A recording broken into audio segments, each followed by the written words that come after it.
How long are you going to sleep? Don't skimp on housework just because you have a cold, you're nothing but a slave. Startled by my husband's angry voice at close range, I sprang up from the sofa.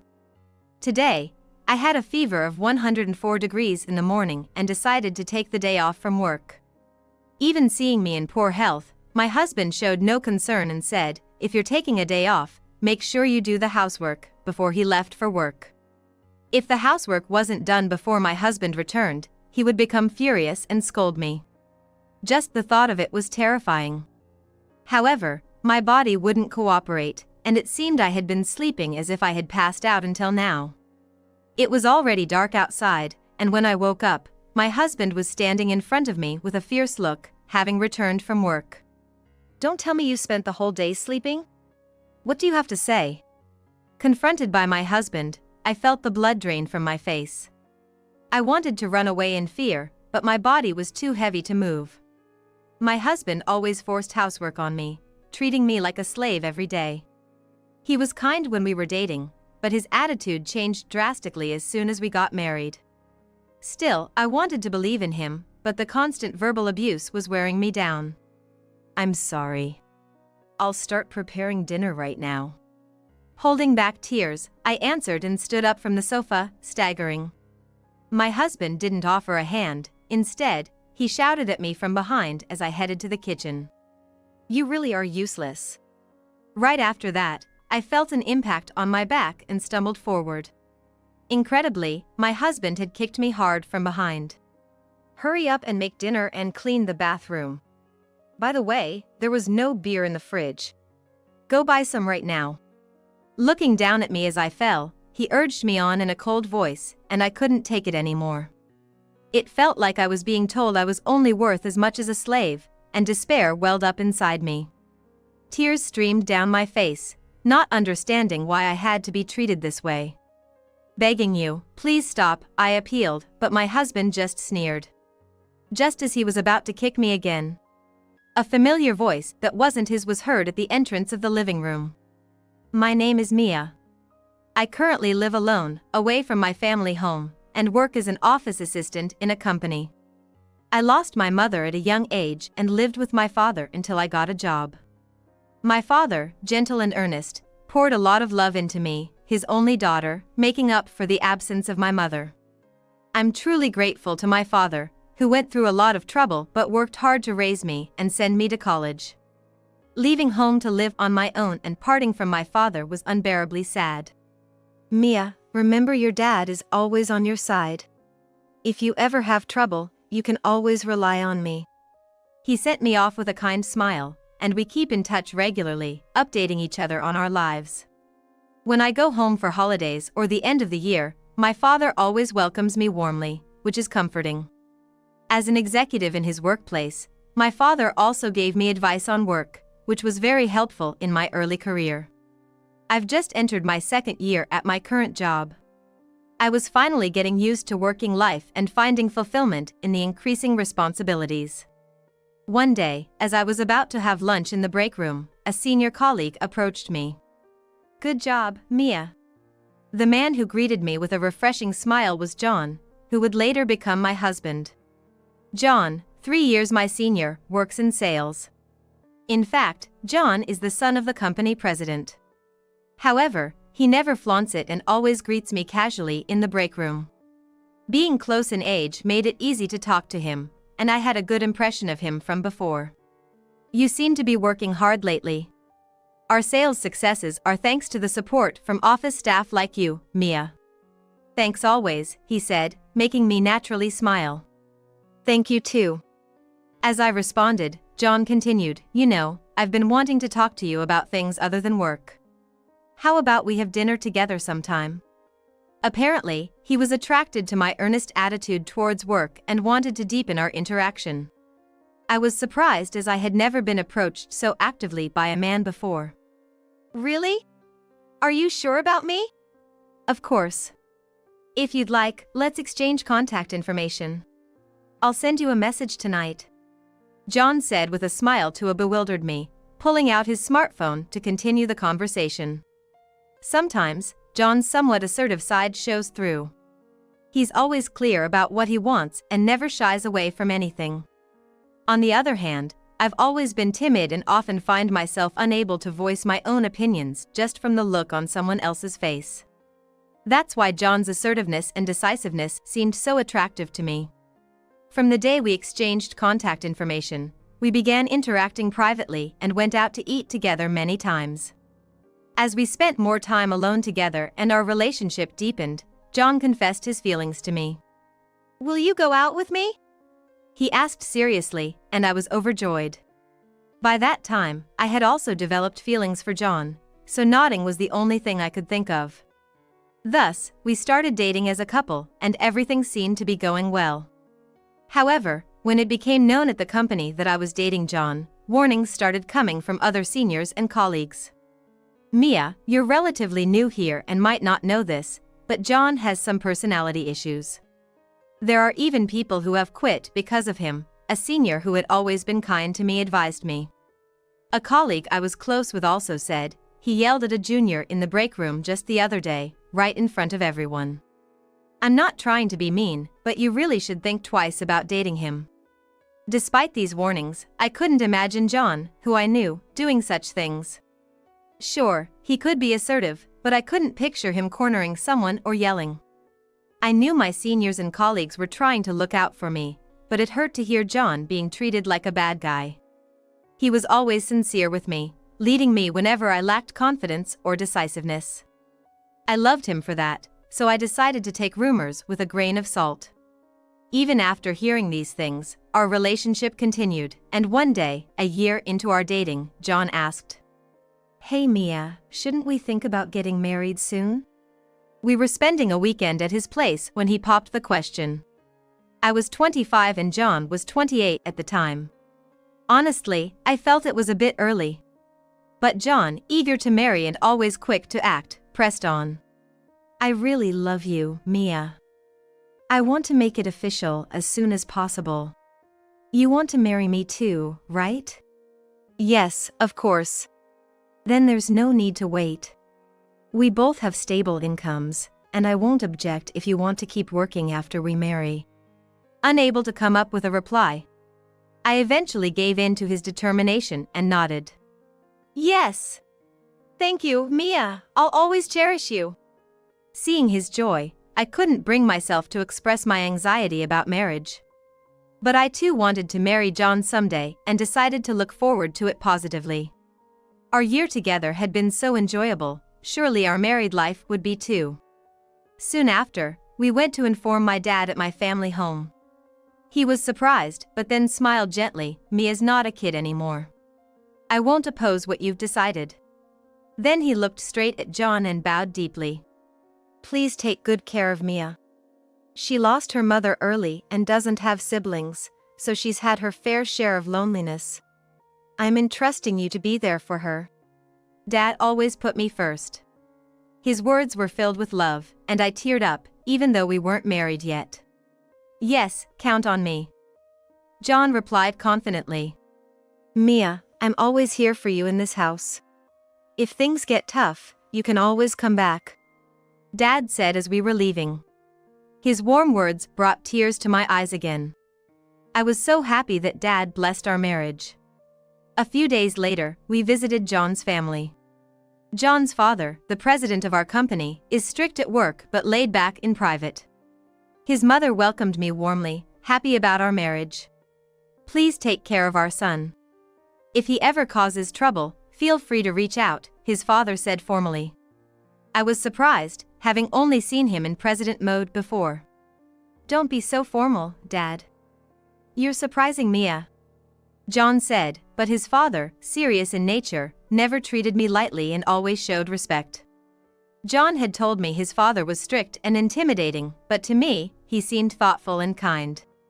Feeling reassured that I could build a good relationship with my in-laws, John and I got married and moved into a spacious apartment to start our life together. I decided to continue working while managing the household chores. However, looking back, I realize I underestimated what marriage entailed. I had hardly ever argued with John and believed we would continue to live harmoniously as a married couple. I was painfully mistaken, and it became clear just a week after our wedding. As we settled into our life together, I started noticing John's flaws that hadn't bothered me during our dating period. First, John never helped with household chores. Despite both of us working full-time, my suggestion to share the responsibilities was dismissed. Even though John had lived alone before our marriage and was capable of doing housework, he completely stopped once we got married. Housework is the wife's job, isn't it? Unlike you, who sits at a desk all day, I have field work. I come home tired every day, there's no way I can help with chores. He would excuse himself, leaving everything to me. Indeed, John was busy with client meetings and negotiations every day, often working overtime. It felt wrong to ask him to help. But the problem didn't end there. Hey, where's dinner? The bathroom isn't clean either. I'm tired, so hurry up. Oh, and there's no beer. Go buy some later. John would command from the sofa upon returning from work. His continuous demands nearly drove me to my breaking point. Wait a minute, I just got back too. I'll start cooking now, can you pick up the beer? What? Why should I go out again? Stop complaining and go buy it yourself. He would yell back, winning the argument with his intimidating tone. After marriage, John's treatment towards me changed drastically, becoming arrogant and dismissive. His attitude wasn't limited to our home. One day at the office, during lunch in the break room, I heard his irritated voice. How many times do I have to tell you? Why can't you get it right? I turned to see John scolding a subordinate. A colleague, who had previously told me about John's behavior, sighed, there he goes again. I whispered, John used to do that before. She nodded, yeah, he even made someone apologize. He does it regardless of the place. I couldn't believe it and looked back at John, who was still angrily berating his subordinate. This company will be mine in the future. If I become president, useless people like you will be the first to go. I couldn't stand listening anymore and approached him. As his wife, I couldn't just watch. What are you doing? Stop it, I said. John glared at me annoyingly and then realized everyone in the break room was watching. He clicked his tongue and left without a word. That night, John came home and immediately yelled at me. What was that at lunch? A mere employee shouldn't talk back to the future president like me. His abusive language shocked me into silence. But your behavior was too much, I finally said, angering him further.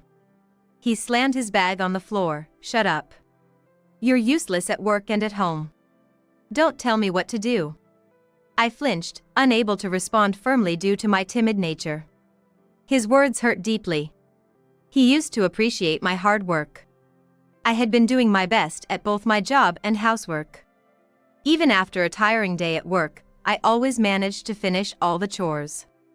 But John never acknowledged that, leaving me heartbroken.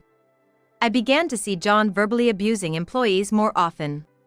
However, he cleverly hid his true nature in front of his father and superiors, targeting only those weaker or lower in rank. Boasting about inheriting the company, he continued his unjustified tirades. The bad rumors I had heard were true. Moreover, John's tyrannical behavior worsened towards me. What, dinner's not ready? Isn't the bathroom cleaned yet? You know when I come home. Normally, everything should be perfectly prepared, he would criticize coldly. It was impossible to have everything ready by the time he got home unless he worked late. Yet, he would sigh deeply and say, what's the point of being married if my wife is this useless? You're no help at work either. I'm sorry. I'll get it ready now, I would reply weakly, feeling his cold gaze. Being constantly berated as useless at work and home, treated like a slave, my spirit began to break. Living with John had become so unbearable that I thought about contacting my father or father-in-law for help. However, they had both been so supportive of our marriage, and I didn't want to burden them with my problems. Above all, I was most afraid of John finding out if I confided in anyone. I was sure that would lead to even worse treatment than I was already experiencing. But one day, an incident occurred that made me wish I had sought help sooner. I woke up one morning feeling utterly exhausted and with a fever of 104 degrees. It seemed like the stress and strain of my daily life had finally taken a toll on my health. It was so difficult to even get out of bed that I had no choice but to call off work for the day. That's when I heard John's angry voice outside the bedroom. Despite feeling weak, I got up to prepare his breakfast in the living room.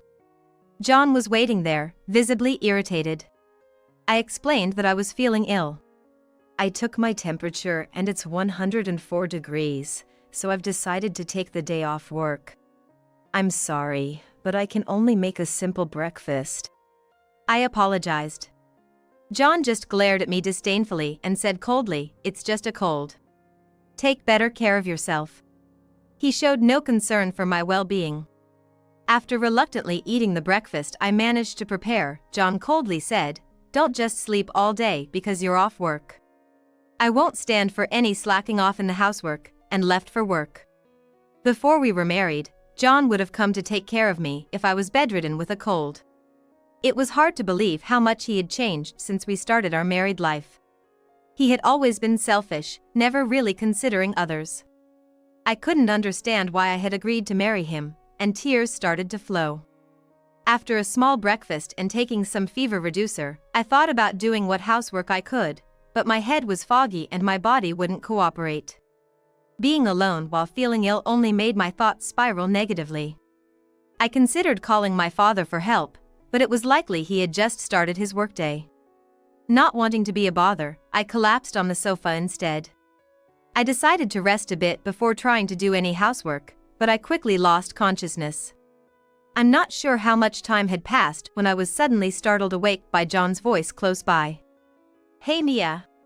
How long are you gonna sleep? Dinner isn't ready and nothing's been done." I sat up quickly from the sofa. "What?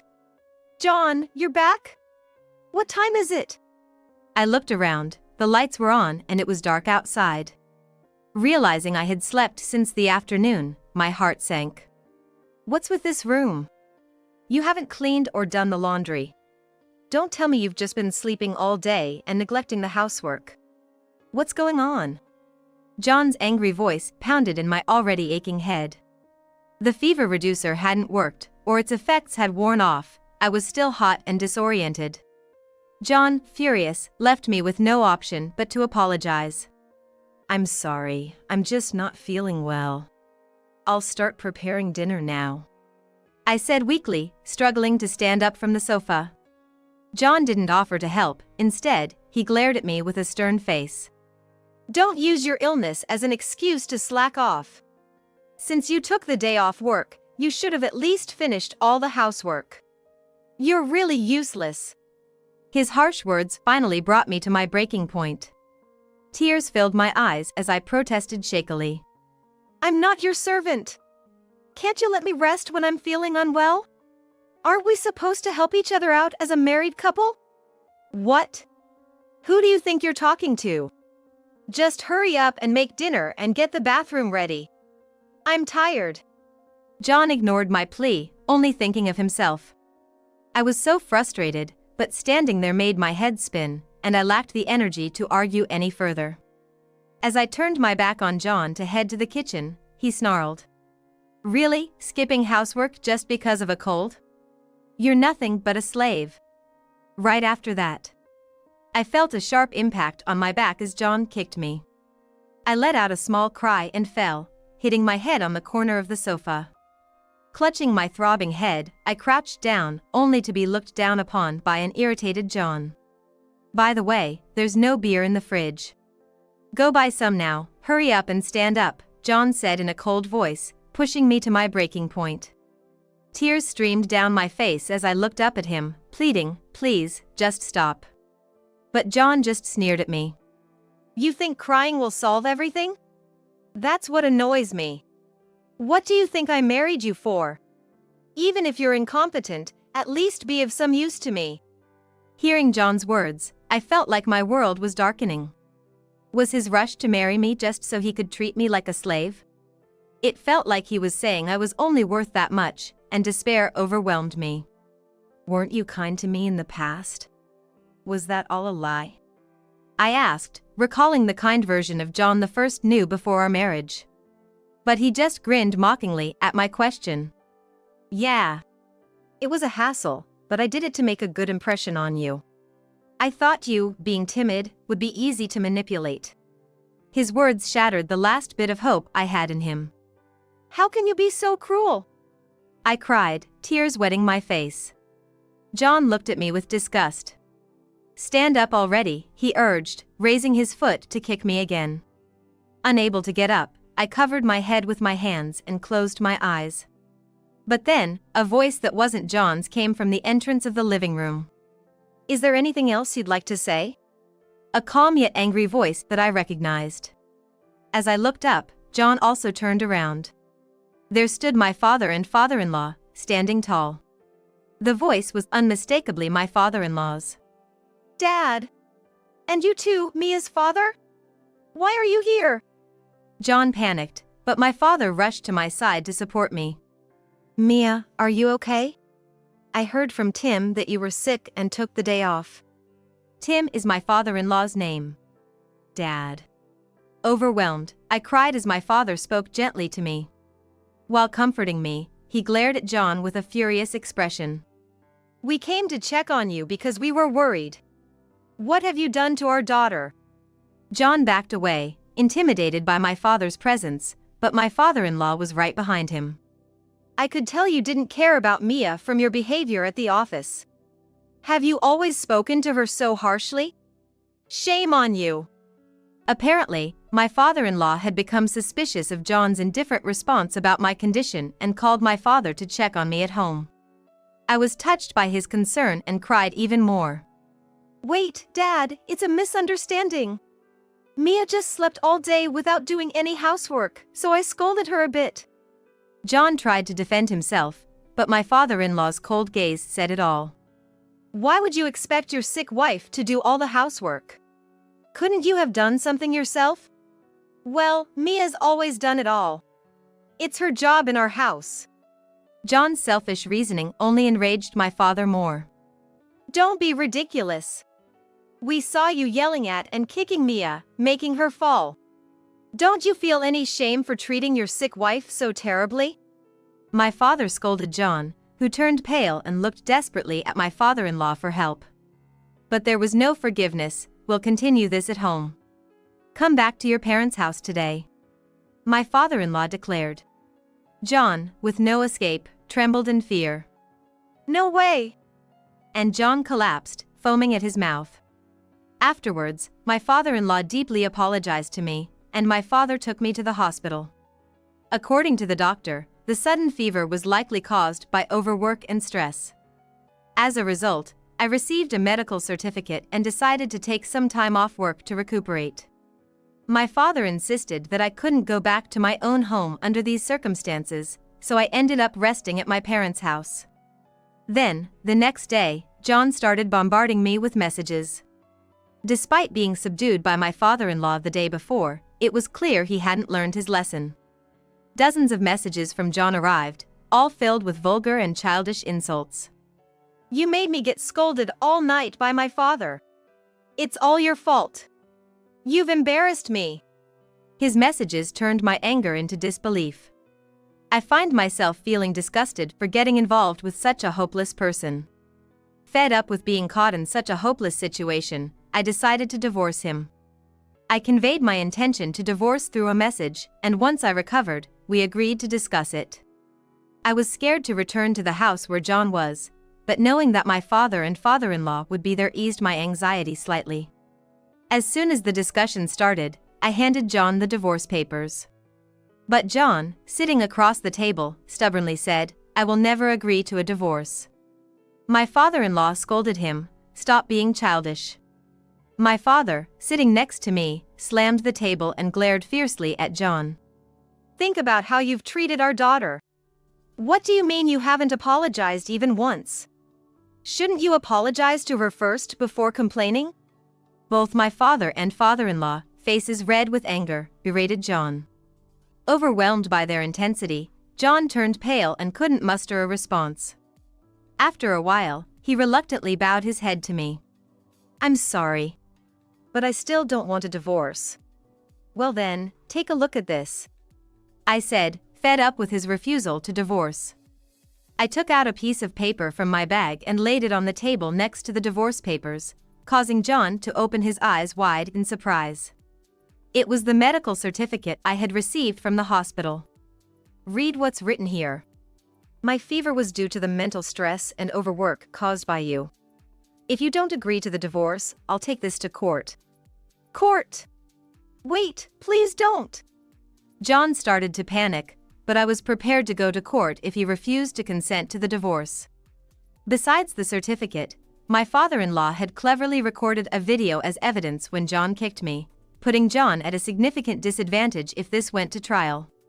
John looked to my father-in-law for support, but there was no way he would defend him. With a stern expression and a silent urging gaze, my father-in-law waited. All right. John finally conceded and signed the divorce papers with a heavy heart. Thus, our divorce was finalized, and I received a substantial alimony payment. I returned to my parents' home and began living with my father again.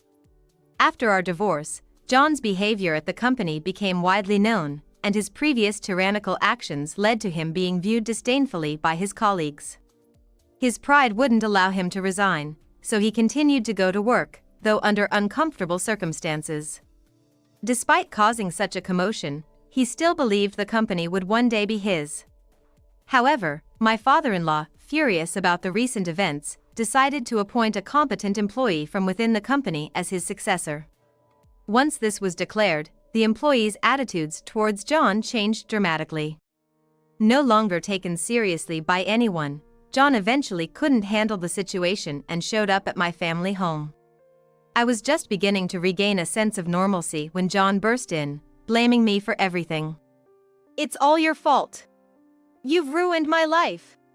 He yelled at the entrance, glaring at me with resentment. I was finally fed up. Don't be ridiculous. It's you who's ruined your life. If you make any more trouble, I'll call the police.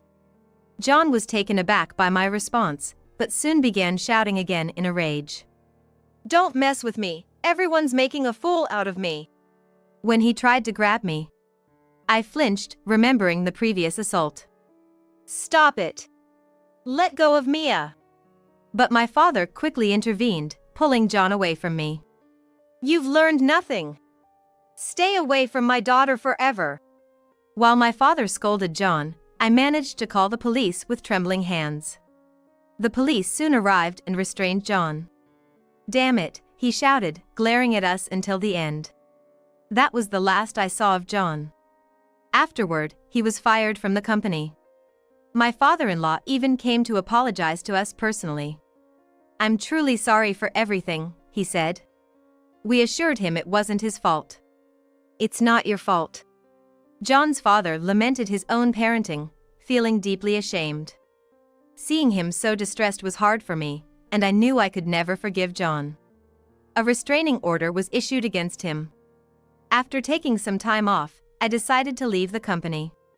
Mia, it's not your fault. I know you've been working hard for the company every day. Won't you stay with the company? My father-in-law tried to convince me to stay, but my mind was made up. Thank you. But staying on might create an awkward situation with you. I'm sorry for any trouble I've caused. I truly appreciate everything you've done for me until now. I expressed my gratitude to my father-in-law, declined his offer, and resigned from the company. Later, my father offered me a job at his company, but I declined. Nodding in agreement is easy, but I can't rely solely on my father. I needed to overcome my timid nature and stand on my own. I want to reevaluate my timid nature.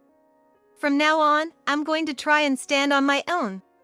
My father supported my decision, though he seemed a little sad. Is that so?